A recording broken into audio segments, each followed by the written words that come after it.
Pero teka lang, ha? Teka lang. Hindi po harmful ang mga yan, ha? Alam niyo bakit lumabas ang hayop? Sa sarap kasi ang sunod nating bida, hayop sa sarap. Ito na nga, may minasa tayo. Aba. Marami kasing pagkain Pinoy ang lalo pang pinasarap ng panahon. Ay, kaya naman ang ilan pilit na binubuhay ang paggagawa nito para matikman pa rin ang mga susunod na henerasyon. Ayun. Yan ang kwentong inalam ni Bernadette Reyes. Abot tayo. Abot.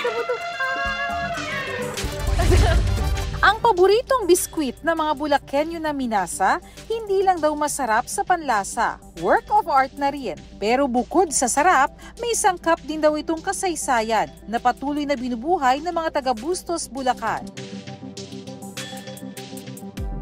Isa sa mga gumagawa ng minasa ay ang 50 taong gulang na si Ricky. Taong 1985 pa raw na magsimula ang kanyang pamilya sa paggawa ng minasa. Nag-umpisa po na to ay si Mami. Nag-try lang po siya na i-market dito sa Bustos until na nag-continuous na po na lumago. Ang minasa ay isang uri ng biskwit na may disenyo o imprenta sa ibabaw nito. Panahon pa to ng Kastila nang nagsimulang gawin ito sa aming bayan. Ang sinasabi din itong isang status symbol na kung saan ay tanging mayayaman o mga middle class lamang na mga pamilya ang mga nakakain ito o mga nakakapaganda. Noong unang panahon raw, nirorol yung kahoy na may ukit na mga disenyo ang pinanggugulong sa dough. Kalaunay flat o patag na molde na ang ginagamit dito. Dati uraro o arrowroot ang gamit bilang harina. Ngayon daw ay kamoteng kahoy na. Very abundant ang sago o arrowroot sa bayan ng Busos nung araw. Dapat alam mo na ang kadalasang mga disenyo sa molde ng minasa ay dati ring ginagamit sa paggawa ng palamuti sa mga bahay. Isang araw sa importanteng parte sa paggawa ng minasa ay ang molde o trohel. Si Roger ang isa sa mga natitirang gumagawa ng trohel sa bayan ng Bustos. Nagsimula po ako nung 23 years old pa lamang ako.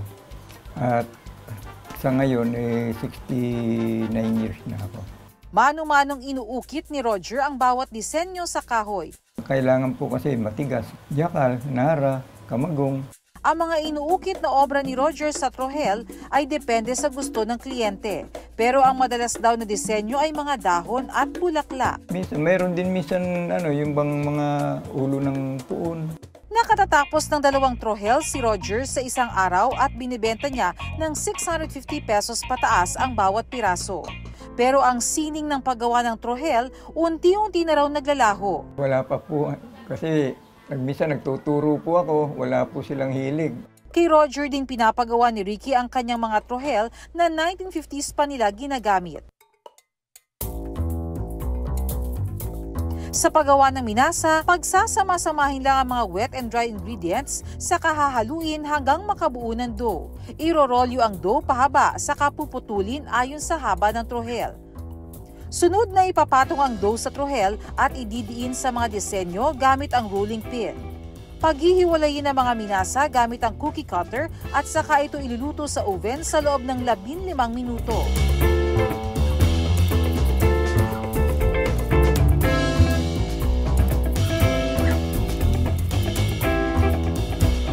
Namin siya pag fiesta kasi doon talaga lang kami gumagawa nito. Merienda sa umaga, lalo sa hapon, masarap siya sa kape, sa tsokolate. Masarap siya, hindi siya masyadong matamis.